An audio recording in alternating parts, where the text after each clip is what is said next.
All right, Patrick, video 3. So now we're going to work on your groin or your adductors and your hip flexor at the same time. So if you're looking at from third base side now, as I get in this position here and I'm going to transition to going toward home plate, I got to have good separation here and here. So it's your adductor and your hip flexor on this side, your adductor, and then your booty on the left side. To be able to have a good separation, we have to also have some good pelvis rotation and glide to be able to get to home plate. The other thing which you already know is we really want proximal acceleration, which really means we want the hips to fire, the trunk to fire, and the arm to be last to give you the whip and all that power to get the ball to the plate. So again, we can use the stool as our helper, or you can just use the ground, but we're trying to get you longer and taller so it's easier for you to function on flat ground, but there also is a little bit of a hill and a slant, so doing it on the mound might be helpful as well, or on a little bit of a decline. But I would put yourself in this position here, and again, how high you get at this point is dependent upon how you feel. I would start high and go low, because as you get in this position, you start to come forward, this will eventually be on the ground, so we'll do it that way too.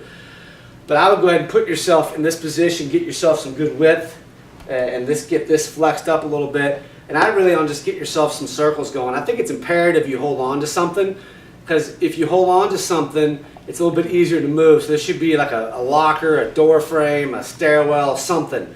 But work on getting those hips going circular both directions, clockwise and counterclockwise.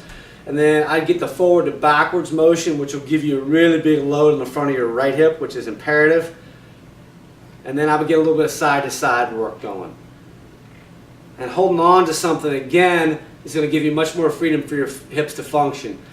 And then I would lower this down a little bit and go, I'm going to the bottom rung on my stool. And again, I would separate a little bit further. And then I can go ahead and add in my arm drivers to it. So I can load in, and I can work on here to here. A little bit of a medicine ball would be helpful for you probably. And then I'd work on getting that rotational piece here, and then I'd work on drive, drive, and drive. So we're really kind of going after the inside of that right hip. So that'll be helpful. And then you would go onto the ground now. So now you're going to go, I'm loosened up, I'm high. Then really start to lengthen out more. We're going to still finish up on this right side. So again, I'd go ahead and load up a little bit on the left. I start off with your circles a couple times each direction. Again, holding on to something, you'll find out you'll move much better if you hold on to something. And I work on getting the side to sides in, and you can pause on both of these if you need to. And then I get some front to backers in. Just really trying to work on moving that pelvis, meaning that we want it to move before everything else. Then it goes back to the hands, so get yourself high again. And then work on going this direction, right? So we're going to work on load to explode, load it up, explode it, explode it, explode it, load it up, explode it, load it up, explode it. Okay?